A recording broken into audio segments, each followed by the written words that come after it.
So she had just built this whole new castle. She doesn't have a lot of funds for a vacation. So she gets Mario to help her embezzle research funds under the guise of doing an archaeological study on Earth. Right.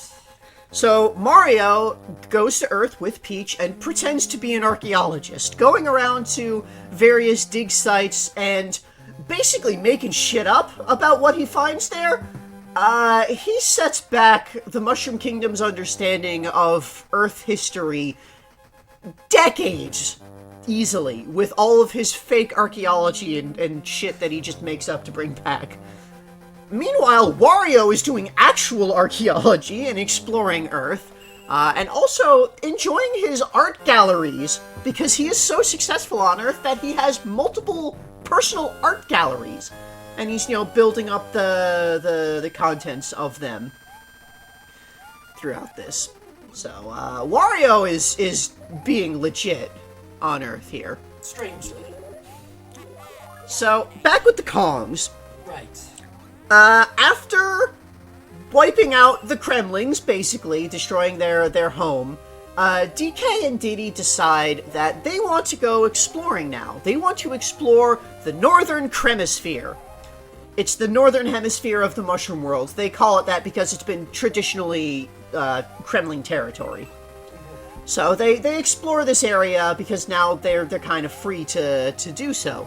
And so they kind of get in the habit. Every day they go out exploring and then they come back and rest on the beach. One day they don't come back.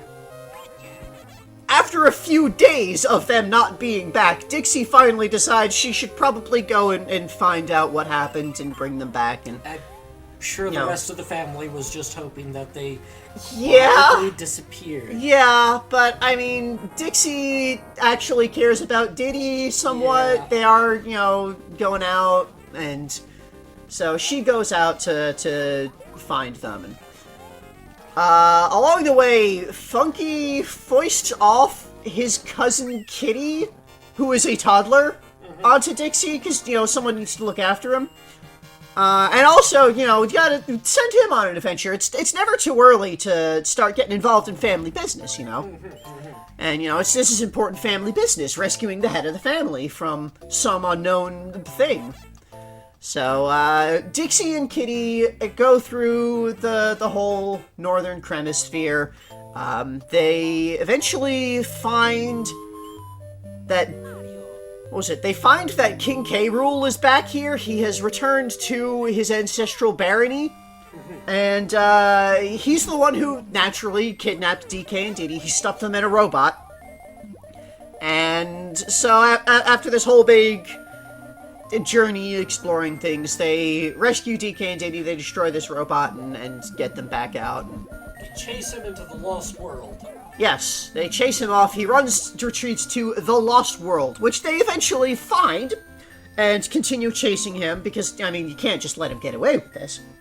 So, they go and they beat him up some more, and he escapes some more and runs off, and then they can't find him. So they go into the sky, and that's where they find the Banana Queen, who is behind a barrier that King K. Rool had erected and sealed her away.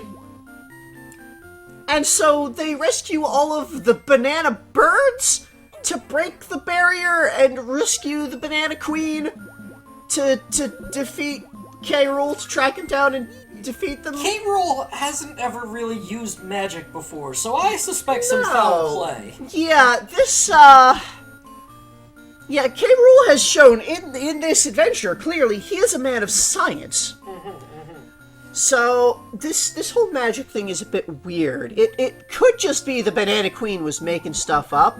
Now, I'm not saying Bowser's involved, but he could be. He could, in fact, be. Perhaps this was his first incursion, trying to kind of reach a hand into Kong territories, see, what would happen if we sealed away this Banana Queen. Maybe he was trying to help the Kremlings. Maybe they were getting started on working out an alliance of some sort. But one way or another, this Banana Queen got sealed away and blamed King K. Rool for it. And so they freed all of the captive banana birds around the area to break the seal, and she gets out. And they find King K. Rool using their hovercraft.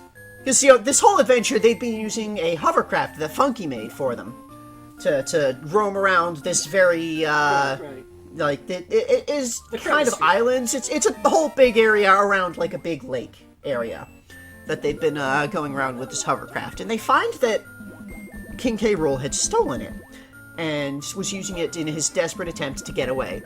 So the Banana Queen drops an egg on him and declares that he is gone forever. This is not true. But,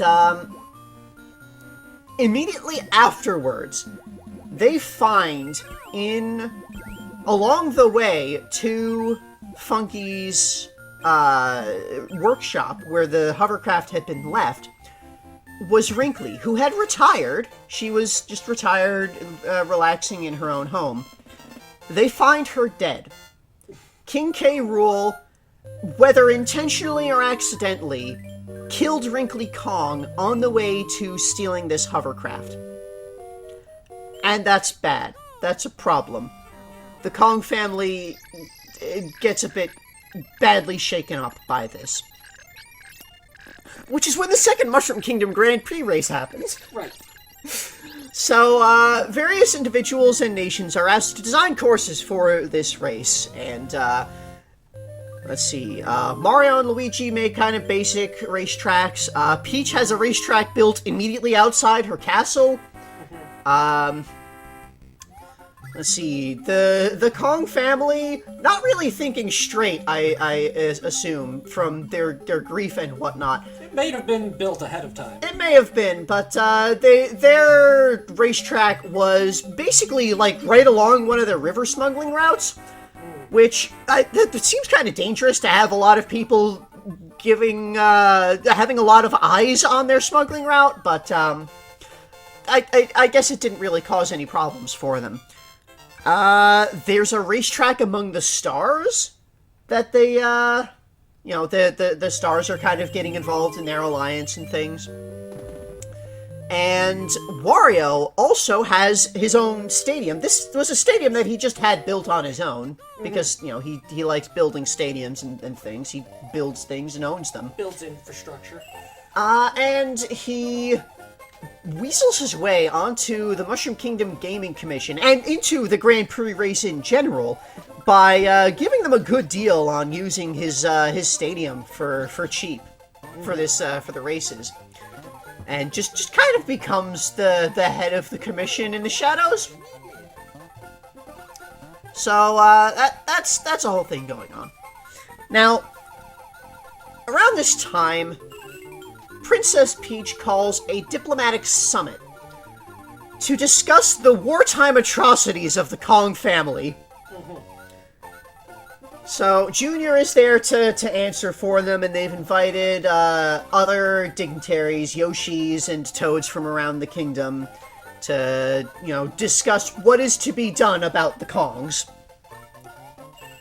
So, on the way to this diplomatic summit, Yoshi, the Yoshi named Yoshi, who is the representative of Yoshi's Island for, all foreign affairs with the Mushroom Kingdom, discovers sabotaged manholes and tries to stop people from falling in them. He doesn't do a very good job of it. No. And, among the people who fall in the sewers is Mario, who needs to run back home and get a change of clothes before going to this important diplomatic summit. He's gotta have his best overalls. So, Mario and Yoshi arrive late to the summit, and as they're arriving, the castle gets firebombed. That, Bowser has sent out bombs to destroy the castle, and, Mario, having been, waylaid by these sabotaged manholes, wound up not being able to stop it. So, Junior is instrumental in helping people get out of the building safely. He continually runs back in and helps people get out of the rescuing as many Toads as possible. Yeah, and this act saves the Kong family reputation internationally.